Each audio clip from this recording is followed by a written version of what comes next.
All right, welcome everybody to Artists United. In our program today, our broadcast is The Artist on Pause. How and when we press play in these crazy times, a take on archetypal astrology and indigenous insights. We're gonna have a blast today, as always, a lot of great information. We have three special guests slash panelists today. My co-host, or I don't know if I'm her co-host, Susan. Today we're going to tag team this, and have a blast. And I'm going to pass it to Susan before I talk too much, and we'll get to know everybody. Thanks, Ayinde, and welcome everyone. So I would just like to begin by introducing our panelists. And the first person I'm going to introduce is Jasmine Anwuli Michaels. She has a master's as a musician, a mystic, and a seer whose focus is on aligning her own being so that she can channel light to those around her. She's a current PhD student in the Women's Spirituality Department at CIIS. And I'm going to leave it at that and let Jasmine finish introducing herself. Hi, everyone. It's such a pleasure to be here. My name is Jasmine Anwuli Michaels. And, you know, I pull from a lot of different threads of experience. My personal practice is in about 10 years as an oracle reader. And so I work doing intuitive readings for people. But I have my base in music. So I started out doing chanting at a really young age and making music at a young age. And during this time, I've really been taking an opportunity to go a lot deeper into my practice. So I pull from the Indian side of my heritage, as well as the Igbo Nigerian side of my heritage as well. And I'm just really looking forward to having this discussion with everyone. Welcome. Ayinde, aren't you going to introduce Becca? I am actually. Yeah, look, I was looking at my welcome here. I have to, rewind to the welcome so we can let the people out there know who and what Artists United are. But let's keep it rolling with Becca. Becca, welcome and tell us about yourself. Oh, thank you. I'm really just honored to be here, part of this panel. And so I'm an archetypal astrologer. I'm a counseling astrologer and also a teacher. I teach both at the California Institute of Integral Studies and Pacifica Graduate Institute. So definitely kind of operate in an interdisciplinary field and bring together depth psychology and certain elements of philosophy that inform my astrological practice and also psychological understanding. Great. Welcome, Becca. Thanks for being here. Thank you. And I get to introduce Russell. So Russell Spears is a disabled veteran of the first Iraq War. And coming out of the military, I'm not sure, I'm going to let you complete this, but did you become a priest of the West African cultural system of, is it Orisha Ifa after that? And please unmute yourself, Russell, so that we can hear. If I follow the directions, it may be easier for me to participate, yes. But yes, I became a Yoruba priest after separating from the military.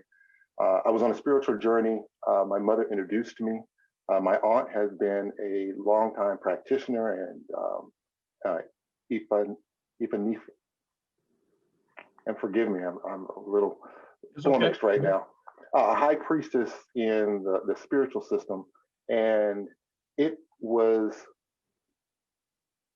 that glue that brought it together for me after the trauma of being in the desert, being in combat, and just kind of brought everything together for me. So I've been on that spiritual path for the last 18 years, and I've been a priest for the last 13 years.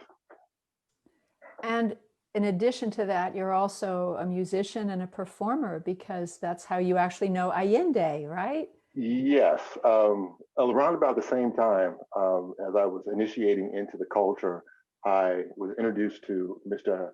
Hurrey. And because I was interested in everything that was of the African culture, he was teaching a African dance and drum class that my girlfriend at the time said, "Hey, let's go." And I was like, "Sure." And that has been the beginning of my artistic pursuits ever since. So I was able to parlay my involvement with Ayinde into community theater and then performing at the university as well. That's how I met my wife. She is a professional performer, actress, choreographer, dancer, singer internationally. So I'm just blessed because he chose me.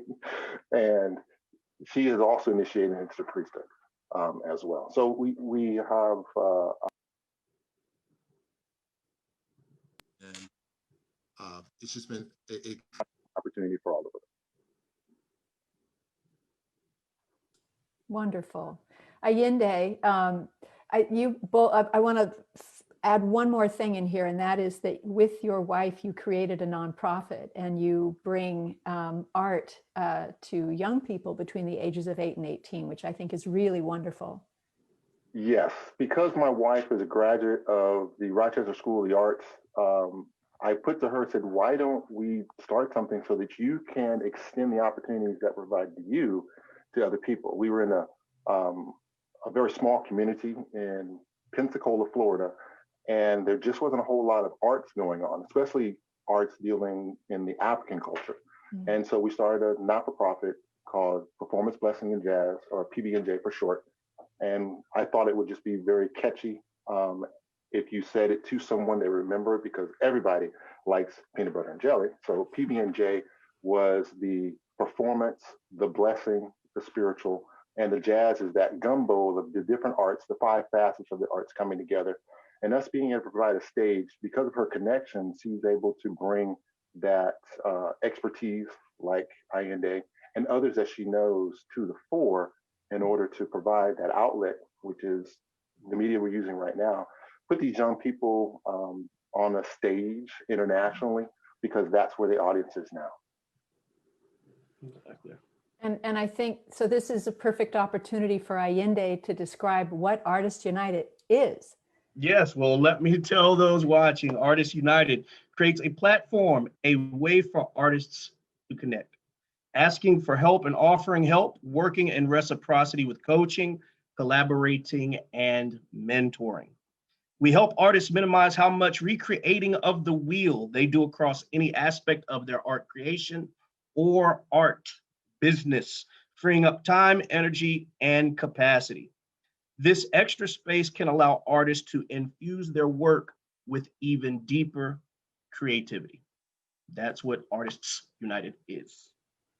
Well, so we gathered together these people with us today, Becca, Jasmine, and Russell, because we recognize this has been a very difficult period. And we felt that it was really helpful to try to get a larger understanding of what's going on.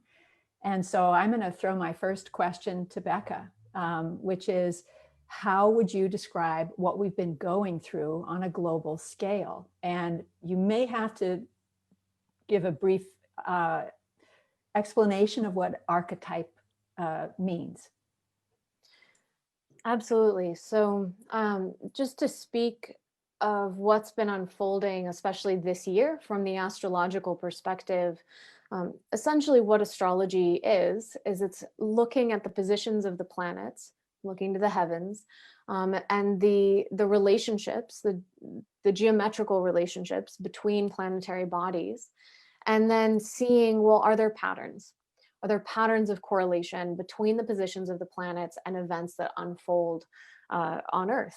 And there is extremely strong evidence that that is exactly the case, that there are these correlations. And so the kind of astrology that I do, one facet of it is really looking through world history and seeing what events have happened, kind of like cyclical patterns, and do they correlate with the same planets coming into alignment? And what's been happening this year, kind of the main feature of this year, is that there has been a conjunction, which just means when 2 planets are visible next to each other in the sky, a conjunction between the planet Saturn and the planet Pluto. And with each planet, there is a meaning that's associated with each one of them. And we can understand that meaning as an archetype. Essentially, an archetype is a universal. So when I say a universal, just to give this a brief little description of what an archetype is, a great example is beauty. So with the archetype of beauty, or the universal of beauty, we can recognize this almost seemingly abstract concept present in many different particulars. So you look at a flower and you see that it's beautiful. The flower is beautiful to the extent that it participates in the archetype of beauty. You look at a sunset, that is beautiful, radically different than the flower, but it's participating in that archetype of beauty. You look in the face of your beloved and you see them as beautiful. They are beautiful to the extent that they participate in that archetype of beauty. So that's just one particular understanding of what a universal is. That's a more abstract one. And but we can also understand archetypes from the perspective of we see these archetypal principles represented in all the pantheons of the world's religious traditions and mythologies. And there is a universal core there. So for example, the archetype associated with the planet Pluto, just to give you a sense of that archetype, it's the archetype of the depths, of the underworld, of transformation, transmutation. It's death and rebirth. It's destruction and creation. And so we can recognize again, I'm speaking about that maybe more abstractly, but we can see those powers in, say, out of the Greek tradition, Dionysus or Hades, or in the Hawaiian, Pele, or in the Vedic, Kali, or in the Yoruba, Ogun. And we can look at these many different mythologies and religions and see these same archetypal principles present. And so astrology is looking at these correlations between those archetypal principles, positions of the planets, and then how these, you could almost say, gods come through in the earthly sphere. And so this alignment between the planets Saturn and Pluto, that I just touched on who Pluto is, to just touch on who Saturn is. Saturn is the principle of constriction, constraint, limits. It's the reality principle. Saturn has to do with death and dying and mortality, the endings of things. It's time, the slow processes of time. And often has to do with loss, with pain, with suffering, but it also has to do with responsibility, commitment, maturity. So you bring these two principles together, you see how they're in dialogue with one another. And this is what we're seeing unfolding on the world stage. And if we look back through history, we can see, just in the last century, for example, every time Saturn and Pluto come together, there tend to be major crises and contractions that unfold on a global scale. So both world wars started under Saturn-Pluto alignments. 9/11 happened under a Saturn-Pluto alignment. The AIDS epidemic unfolded under the last Saturn-Pluto conjunction in the early 80s. We can look back 7 centuries and see that the bubonic plague started in China under a Saturn-Pluto alignment. Then under the next Saturn-Pluto alignment spread to Europe. So there's many, many instances of these. I'm just kind of touching on some big ones. And what do we see this year? But a major pandemic. We see intense conflict and a kind of, there's this struggle for survival that comes forward under Saturn-Pluto alignments. And the last thing I'll say here and bring this response to a close is that this year hasn't just been a Saturn-Pluto year. Actually, Saturn and Pluto have been in alignment with each other since early 2018. So you can kind of think back to early 2018 and what already was unfolding collectively. What's different about 2020 is the planet Jupiter joined the mix. And Jupiter tends to, the archetype associated with Jupiter expands, it amplifies, it magnifies what it touches. It makes it bigger, it crowns queen or king what it touches. So we take the Saturn-Pluto struggle for survival and it gets globalized. We go from virus to pandemic, and kind of significant symbolism. Jupiter crowns what it touches, and this virus happens to be called the coronavirus, crown virus. And so that's just touching on the pandemic side of things. Obviously, there have been innumerable other events unfolding this year with, protests against police brutality and everything around the election and so on, that fit into the same archetypal patterning. Even though at a concrete level they're all different, they carry these archetypal themes through them. So yeah, that's a broad answer there. Ayinde, you're muted. Just a question, Becca, I'm sorry. Explain for those of us at home watching, we just understand. I think your background, and correct me if I'm wrong, is cosmology. Yes. The particular. I was going to get explain the difference between cosmology and astrology. For those of us watching, and we don't know. Is it the same or different? So how? And then we'll move on to get the responses from Russell and Jasmine. I'm sorry. Yeah, I'll basically, they're not exactly the same, but there's a connection and an overlap. Cosmology is a term that gets applied in a lot of different ways. Cosmology, we can understand, for example, as a worldview. Like every culture has a different cosmology, a different relationship to the cosmos, and an understanding of meaning there. It's also used in a very narrow sense, referring to like the study of the evolution of the universe. That's like evolutionary cosmology. The way it relates to astrology, I see astrology as kind of one little facet within, say, an archetypal cosmology. And that term archetypal cosmology refers to not just the practice of astrology, but taking in the larger scope of, well, what are the implications if we live in a cosmos where there are these correlations between the positions of the planets and what unfolds on Earth. So it looks at what is the philosophical, the psychological, the spiritual impact of that. It's kind of the broader view and questions that arise from looking at those correlations. So I see astrology nested within a cosmology.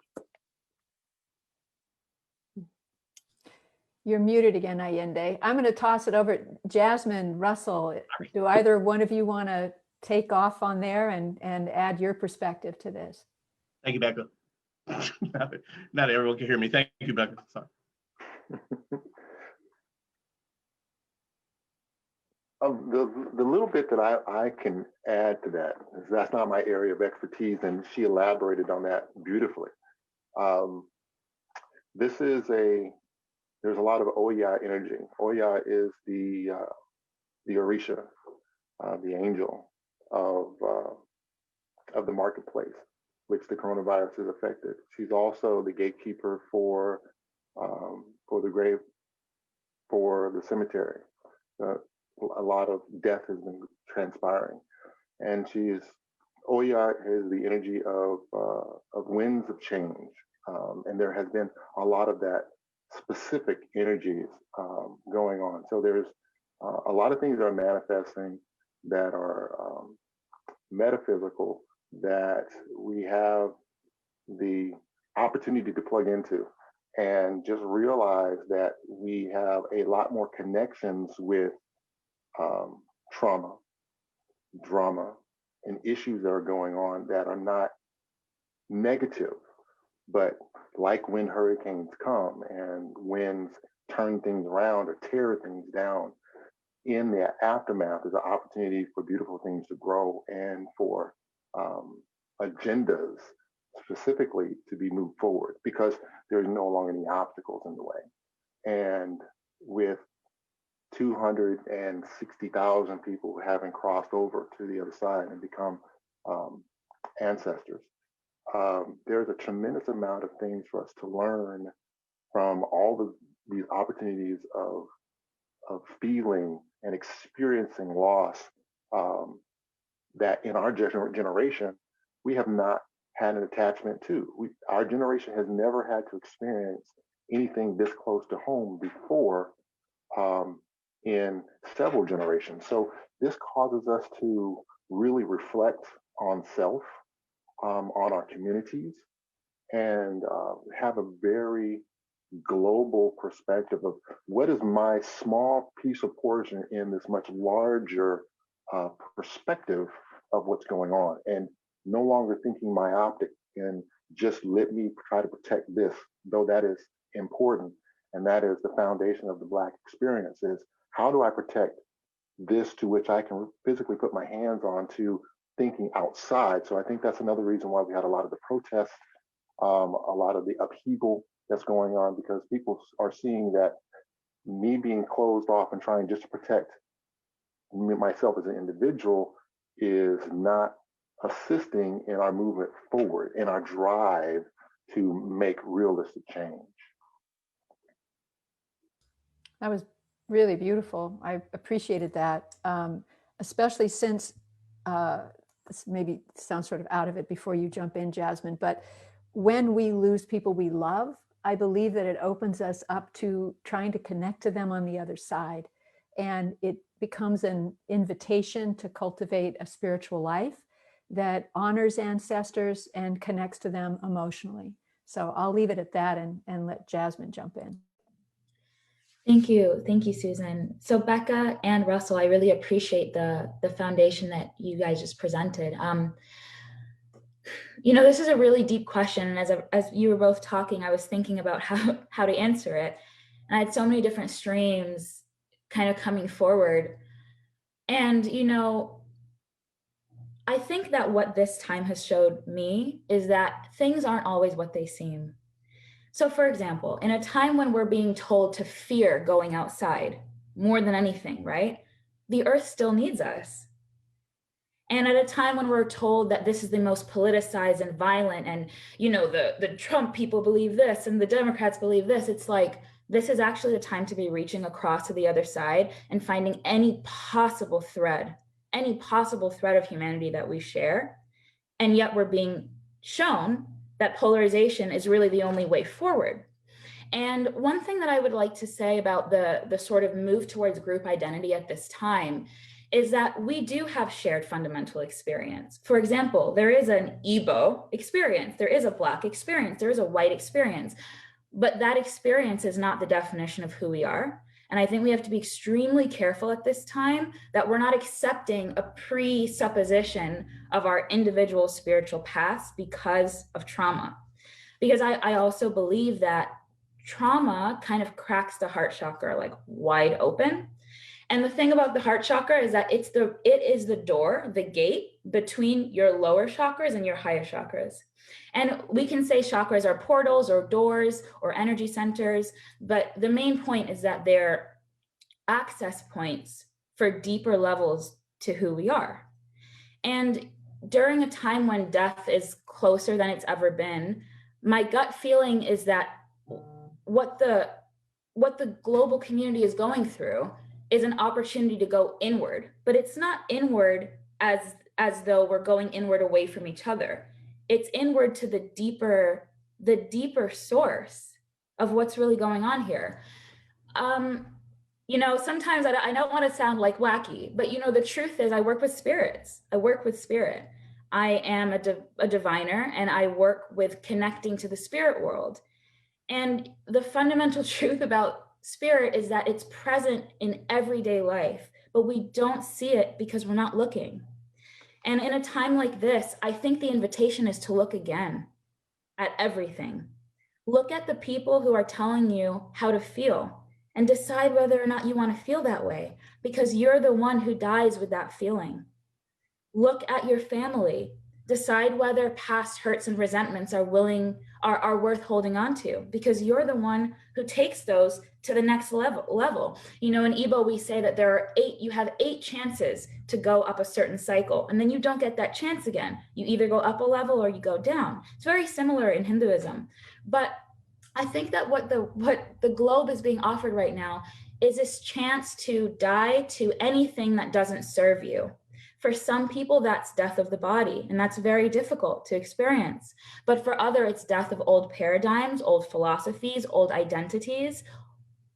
And I think it's even a death of the way we used to see the world.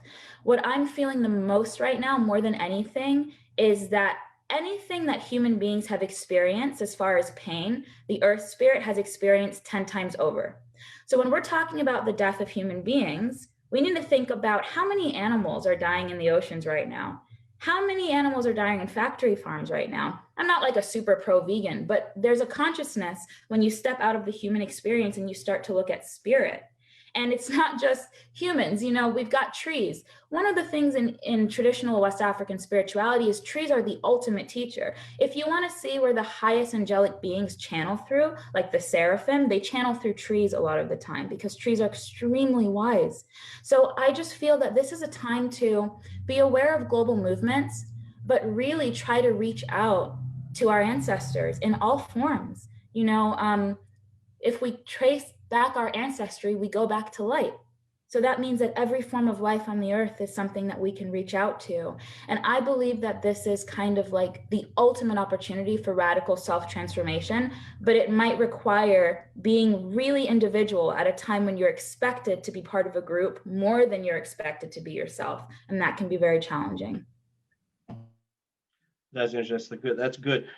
Jasmine, there were two things, and that was amazing. You know, all three of you have such different takes, but they're, you know, they're related. There were two things you meant. Explain for us and the viewers at home chakras, please, Jasmine. Okay. So around the heart is an energetic field. It's called a torus.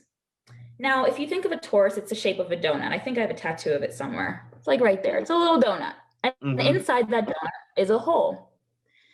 When you have energy and there's space in the middle, that creates a black hole. Now, this is something that if you really want to get into like physics, I'm not a physicist. Right, yeah, and just make it basic. I hear you. Okay. Yeah. But from a spiritual perspective, that hole pulls energy upwards. The pulling of that energy upwards through the spine creates kundalini. And that kundalini passing through different points on the body opens up doors. These doors are almost like doors to the archetypal energies that Becca was talking about. So we have the root chakra, which is an archetypal energy that has to do with many things, but our sense of stability is one of them. Then we have, like, you know, going up a few chakras up, the heart chakra, which has to do with our sense of compassion and connection to humanity. So the chakras are doors, and they're doors into energy, but they're also pathways through which kundalini, which is our core energy, passes through on its access point to the crown. And the reason the crown is so important, and this is such an important time, is because the crown chakra is actually sort of like an open space towards the middle back of the head, and energy streams down through the crown and through your body. So if you're going through a time in the world where death is occurring, but your crown is also opening, that means you have a deeper connection to those who have passed. So this is a time when the chakras are actually giving us an opportunity to reconnect in a deeper way, but it has to be done consciously. It's not something that can just be like busted open, you know, it has to be done with a sense of care. And what belief system is this, just for our folk at home, and for me too? You know, this is enlightening for all of us, but the whole concept of chakras and the kundalini, is that? Yeah. What belief system, what is it under? Like if I Google, if I was explaining this to a high school student. Right. So kundalini is one of the oldest spiritual forms in the world, and it comes from almost every known culture. So the Egyptians represented it as the form of a cobra. The Mayans represented it as Kukulkan or Quetzalcoatl, depending on the, I could have gotten that wrong, but those are two different traditions. In the Hindu tradition, we have Kundalini, and in Igbo, we have Idemili, who is the water goddess, but she's represented as the anaconda or the river. Anacondas, rivers, water, it's the same moving snake energy. The chakra system is also found in most ancient traditions. I know for a fact that the Inca have it, but I would probably say if we're talking about chakras, Hinduism is the best religious practice to look for, or Tantra. Tantra is probably better. Thank you. Thank you. Well, I want to throw out a question to everybody. So I mean, you've all spoken about this as a transformational moment and an opportunity to discard the things that don't serve us anymore, truly a death rebirth, as you were saying, Becca, of the things that don't work. You're saying, Russell, about how from your perspective, from the Black community, this sort of protecting self, but then thinking with this, after George Floyd, how it became a very public expression of this is not okay, we need to change. So here's this energy sort of pushing us toward transformation and deep, deep change. How, as artists, can people take these forces and bring them into their creative process? What would you recommend as things that they might do?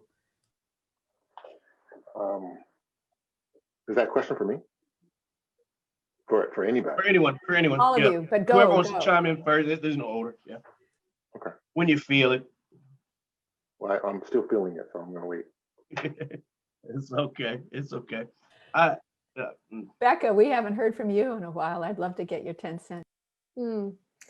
I'm holding this question and also both what Russell and Jasmine brought forward. I just feel really inspired hearing each of you, and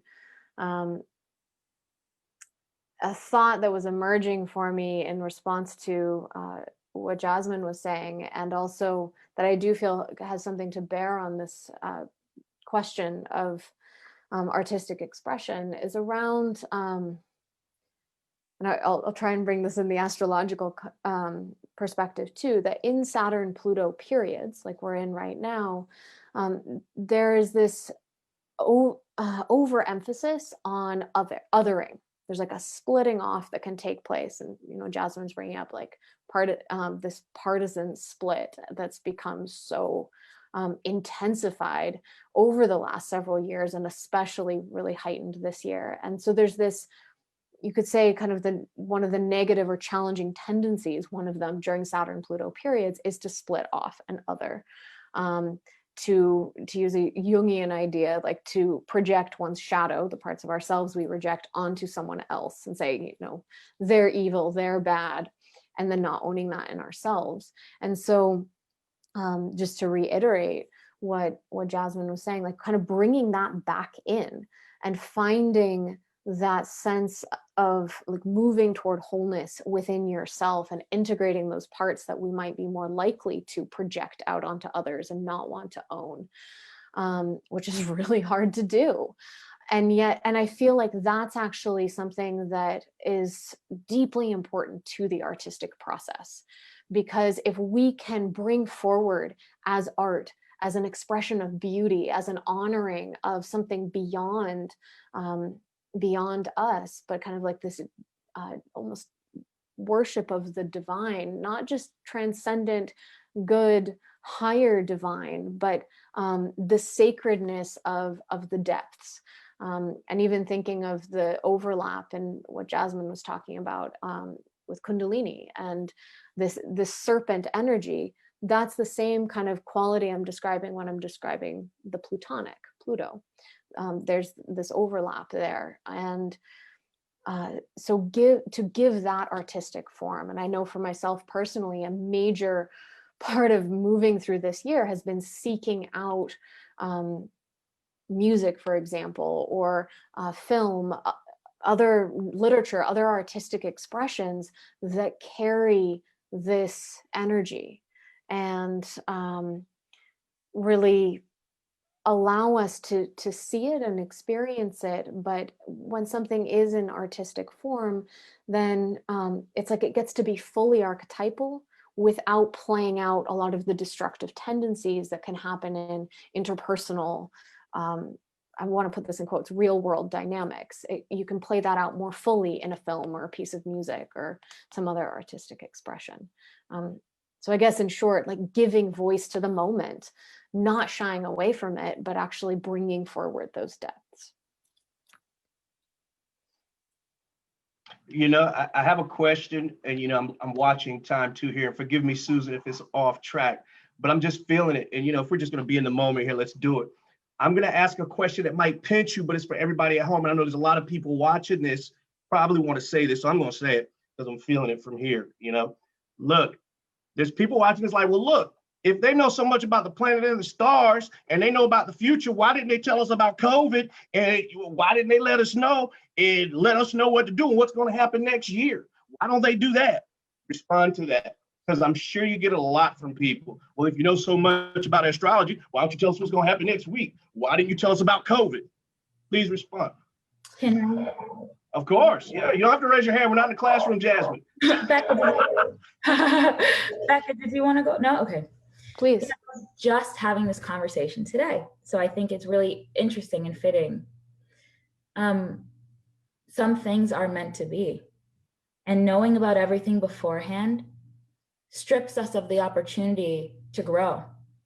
You know, there's a way in which time doesn't really exist. And everything that's happening has already happened. And I have an elder, his name is Professor John Ume, and he's a Dibia and a professor. He lives in Nigeria, very close to the village that my family grew up.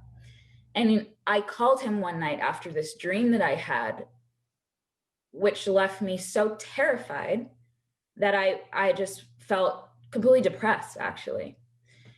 And I called him, and he pretty much told me to read this poem about water and the ability of water to cleanse everything, even when human beings have really destroyed things. And that goes from in the past when we've made mistakes and any conceivable mistake we can make in the future. And pretty much what he told me is, you know, very similar to what it says in the Bible, like there's nothing new under the sun. But if you know every detail, would you want to live? And what's the value of living? It's in the experiencing. It's not in knowing. When I work as a diviner, I don't get messages to stop people from living. I get messages to help people to be as present as possible and choose the higher choice in the moment. So I think that in every moment, there's different levels of action. You can act from the lower aspects of who you are, or you can act from the higher aspects of who you are. So it's not, do we know what's going to happen and do we know what's going to happen? It's when anything happens, how do you approach the situation? And I kind of think that's why it's really important to do exactly what Becca said, which is to be very careful for us as humans, to be very careful about our tendency to want to escape the reality of life by projecting it outwards into others. Because at some point, whether it's at the moment of death or before, we face every aspect of who we are. And I think our ability to face it in the moment really expands the opportunity. We're living, even if things do become terrible, living is such a gift. Like I've really learned that all that spirit has is present in the moment now, everything, because there's no time. So anything that ever was or ever could be exists now. It just depends on how prepared you are to receive it. Spirit will allow you access to anything you can handle. And that's where that crown chakra comes in. There's a lot out there that we don't see, but a lot of that is because we might not be ready for it. Excellent. Russ? Well, the thing that keeps coming, which is coming a more common thing, is the energy of yin and yang, which is the water, the river, the upper echelon of the ocean. And she is the protector of the house. And a lot of that has been coming through our discussions. But the other thing that's come up is an exercising of free will. You see, if we know everything, and in some cultures, it says God knows our hearts before we do, and our paths are already charted. However, the thing that the Most High, God, does not have control over is free will. And the question that you asked, or why don't you tell us? Because even if we told you, you still have the exercise to do what you want to do with the information that we give you, which changes it anyway. So because we have the ability to exercise free will, you can't escape from the reality that we're living. You just have to experience it. And in experiencing it shapes your pursuits, it shapes your destiny, and it shapes where you eventually will end up, because the goals in Ifa and Orisha, we're all come to the planet with stated goals in mind. And through our childhood experiences, we lose that connection with what we told the Most High we were going to do. And we spend a lifetime trying to figure it out. And some of us never get to where we're supposed to be. And very few of us remember what we told God we were going to do, and we are able to achieve it. But the exercise is the trying and to have an understanding of knowing what we don't know. And this experience of COVID-19 and the upheaval that's going on in the country just provides us the avenue and the access to reach inside and do some examining outside of the realm of fear. I think, Susan, what you had talked about before is in these times, how do we as artists express ourselves? Well, I think we have to get out of the idea of operating in fear and start operating in self and not being afraid of what somebody's going to think about what you do or how you do it or the way that you go about doing it. I think you just have to do it and then live with the consequences, because if you don't, then you never know. And then what's the point? We're going through all of the things we're going through, and then you're not gaining the experience that we're being forced to recognize, realize, and deal with. So I think that what we've talked about, I think, is really bringing us full circle to come back to just reevaluating our position with ourselves, our position with our family, and then how does that look in the cultural norms and the societies that we participate in? Because society has a real effect on how we think about ourselves, and are they true or not? Because our perceptions of a thing are not actually the reality of what's going on, and it can become very difficult, especially with the distractions of social media and the other things that are going on, to really have an understanding of what is truth and what is perception, and then what do we have an understanding of the two. Does that make sense? Oh, Yeah. Beautifully said, beautifully said. And I want to throw out this to all three of you. What do you recommend for people watching to survive this period, to get the most out of this period? What would be and Russell, why don't you go first? What would you recommend for someone? Well, I'm sorry, Susan. Boy, I'm sorry. I don't think Becca had a chance to respond. Oh. Maybe 1 minute quick, or not unless, Becca, you're good. We didn't want to skip over you with that response. I'll give a very brief response to that. And then return to Susan's question. Thank you. Yeah, I mean, just in terms of the very concrete question of, in terms of like warning about COVID, astrologers have been warning about 2020 for a long time. And, but the interesting thing about being an astrologer in a dominant culture that tends to erase all forms of ensoulment in the cosmos, a kind of rationalist, materialist, scientific paradigm, is that astrologers aren't listened to. This, it's dismissed as superstitious. And while I don't know of any astrologers actually I heard of two who said, this might be a pandemic. Just speaking from my own experience, I thought maybe World War III is going to start in March when I looked at the transits there. That's not what happened concretely, but in the lineage I work in, we say archetypal astrology isn't concretely predictive. It's archetypally predictive. So it gives you a sense of the energies unfolding. And so I came into the year thinking maybe it's going to be World War III, definitely knew that the ecological crisis would hit a new peak. And also felt, because of past patterns, that there would be a major economic crisis based on the same transits being in the sky as during the Great Recession, Great Depression, and even a century earlier, the Long Depression. So it is being spoken, but also it can't be done so concretely. And at the end of the day, not everyone listens to people like us. Yeah, so, that makes sense. Yeah, thanks. So Susan, to answer the question that you posed before, I think that this is a great opportunity for people to reach out to Performance Lessons in Jazz. You can go to pbnjorg.org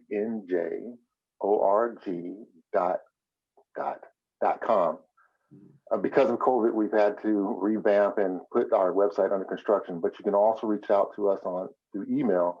And that would be pbnjorg@gmail.com. Support your not-for-profits in your local community and participate in organizations as well. Because I think that the opportunity for us to do great and wonderful things with our children, because our children are our future, is paramount for our movement forward out of this time, because what they understand now is what we'll have to live with later when we don't have any control. And so while we have some influence, while we have the energy and the resources to shape and mold these young minds with all of the energies that are in flux right now, we have the abilities through the arts to guide, direct, and mold and shape these young people, and not just the age group that we talked about before, 8 to 18, but even younger. We have to get out of self-preservation and start operating more as a village, especially now that the wounds have been exposed. And we really have an opportunity to do more, and we are challenged to do more than we have in the past. And the thing that I would really suggest is not to be afraid of the art that's in you.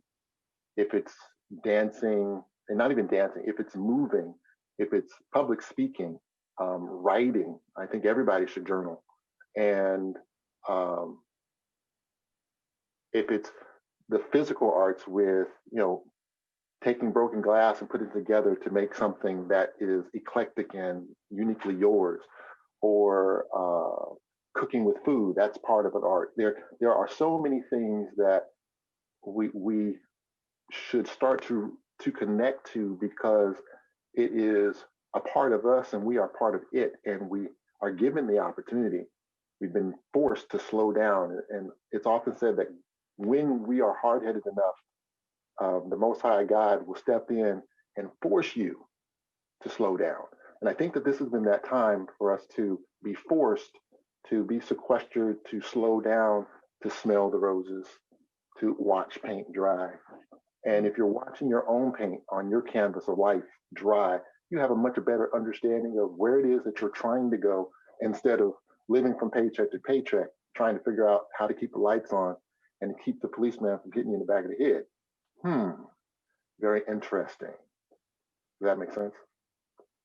Indeed. Totally. Yeah. Jasmine? I think I'm going to take this in a very, I don't know, I guess I'll take it in a ritualistic perspective, because I think that for me is just what's the most true. The first thing I would say, that the most important things artists can do is speak the truth. Anytime you open your mouth, you're creating, and that's what spells are.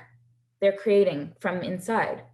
It's very important that we say what's true to us, not what we're expected to say, because billions of people saying what they're expected to say are billions of people creating a reality that's not true for them.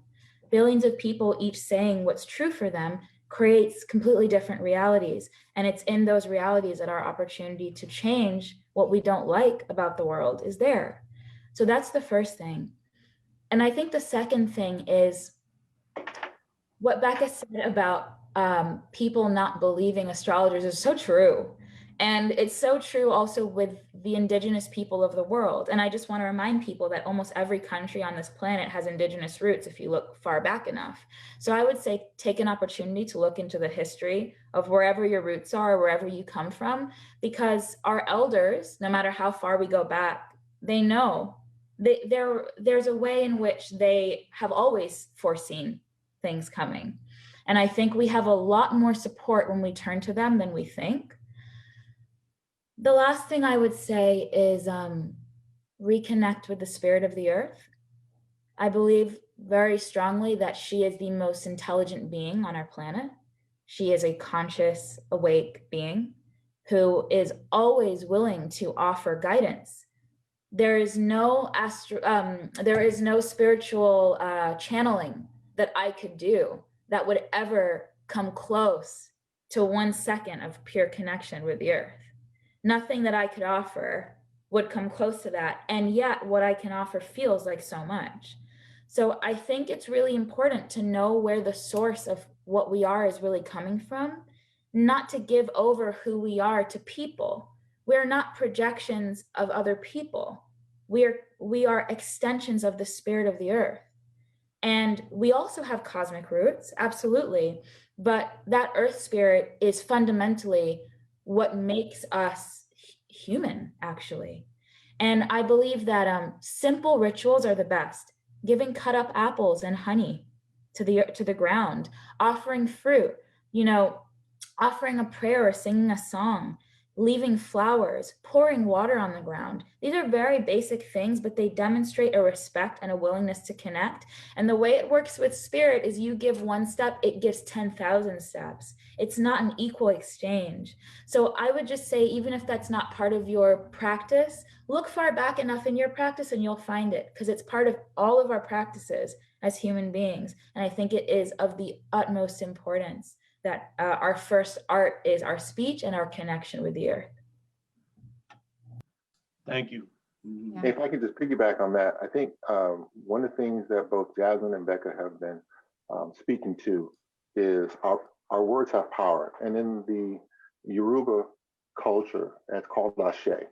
And this is the time for our words to manifest the change in our lives that we want. You have to use the Ashe, that is the breath that you have to give ideas and those futures that both Jasmine and Becca were talking about, to give those life and reality.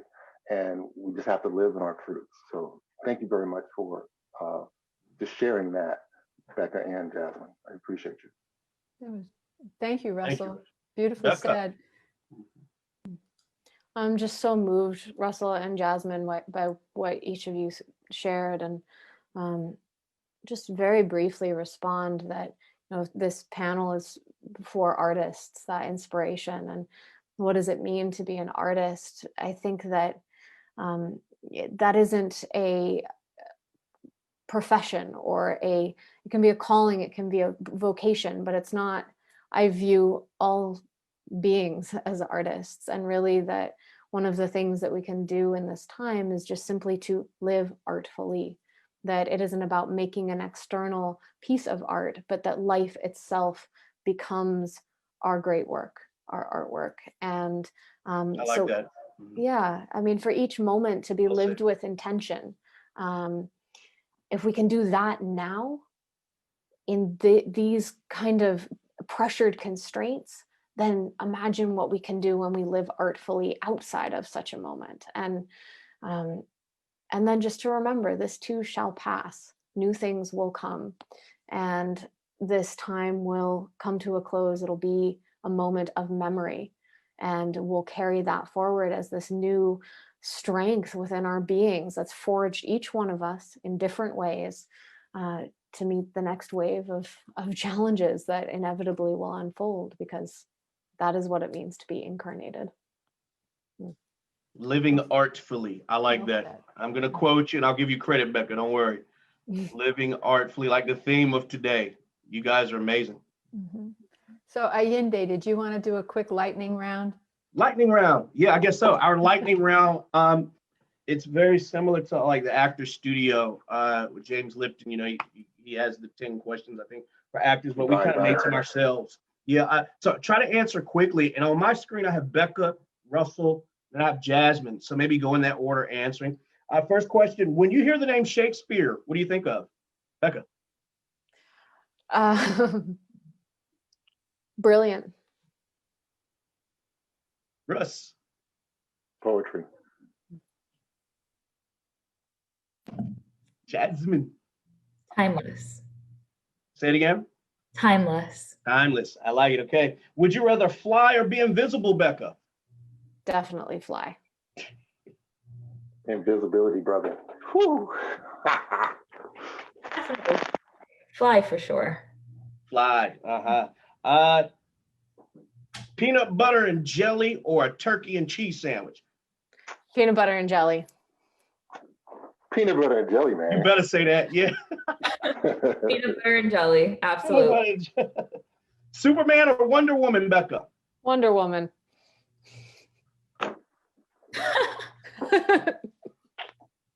Oh my Yes. goodness. Okay, since I'm a child of Yin and Yang, I'm gonna go with Wonder Woman.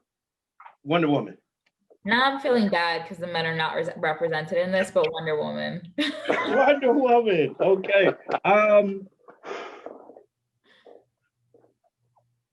What's on your bed or nightstand or night table, Becca? What's on your bed or nightstand that you have there all the time? A little wooden box with 10 oils, one for each of the planetary archetypes.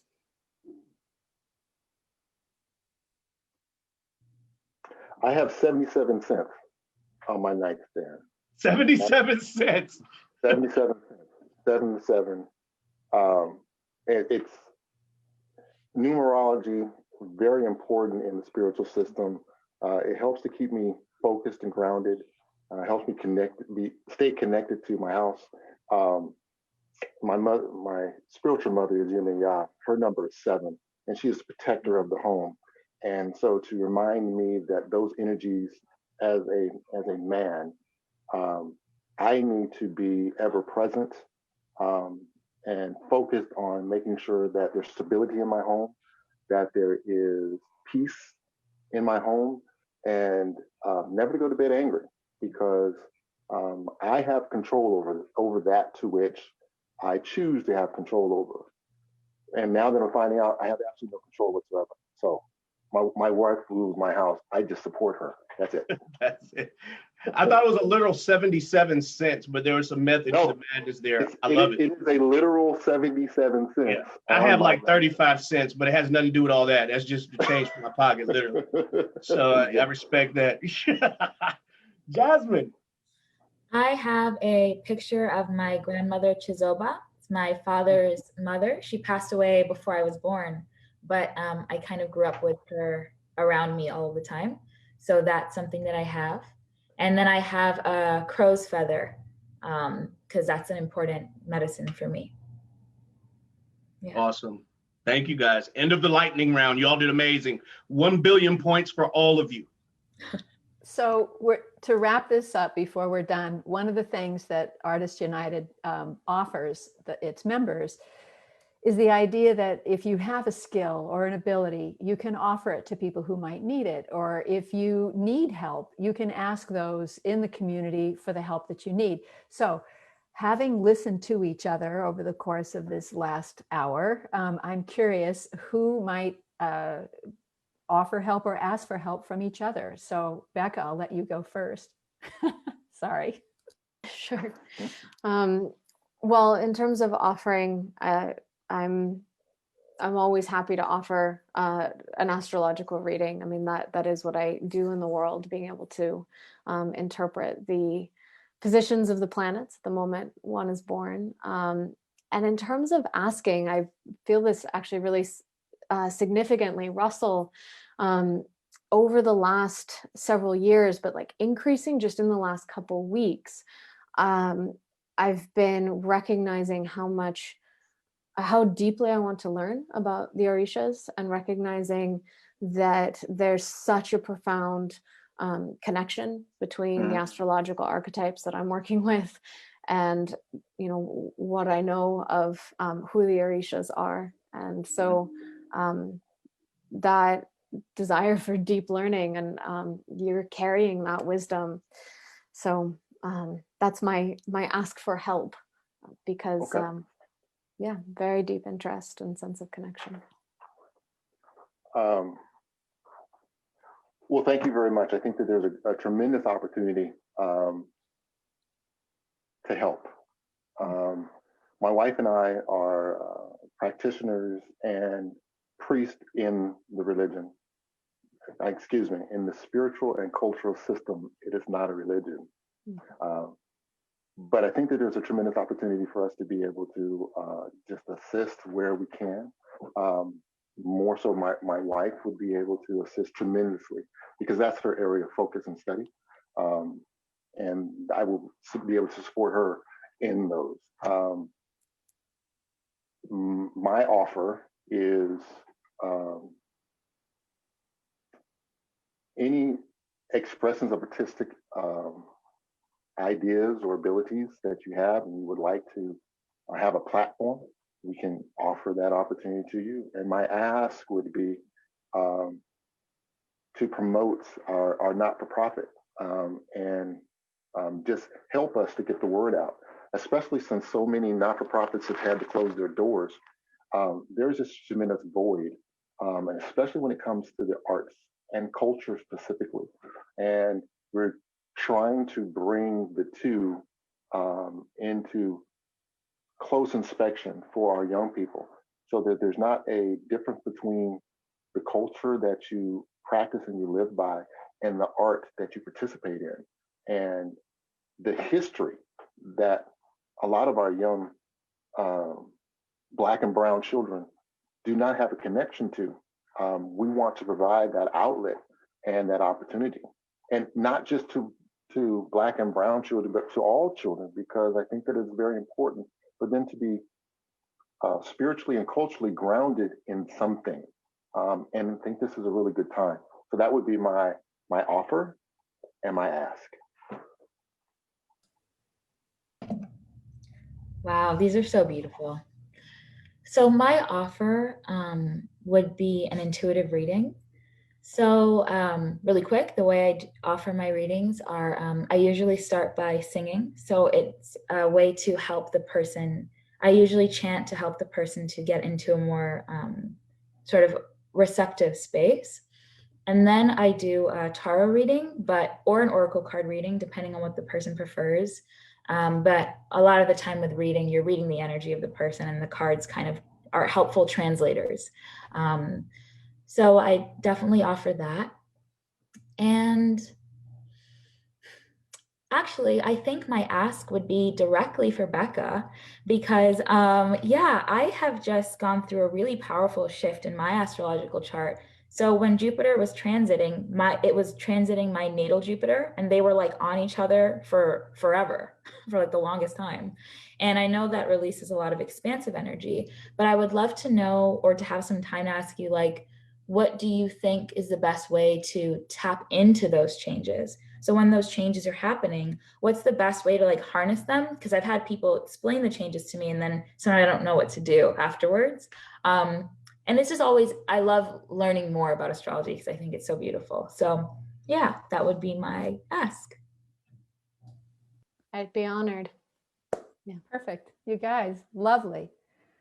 So I think we're pretty much at the end of our time together. And aside from thanking you all, I just want to mention to the people watching that we're coming up on Giving Tuesday, which is December 1st. And you can support our organization through our, you can learn more about us and help support our efforts to continue to provide this kind of content. You can also support Russell's organization, and on our Facebook page, we'll do our best to put up information about how to link to his organization and support it. And if you want to see more of this, then please consider donating. A recording of this will be available on our Facebook page. And if you've seen it and enjoyed it, please let other people know about what we do, and consider becoming a member of our organization and supporting our efforts to provide this kind of information and support each other in our creative process, because I truly believe that the spiritual speaks through the human through the arts. And by cultivating our artistic and personal and true selves and expressing it for others to see, we help others discover that part in themselves and come to this possibility of self-expression. So anyway, that's what I have to say. Ayinde, do you want to wrap it up?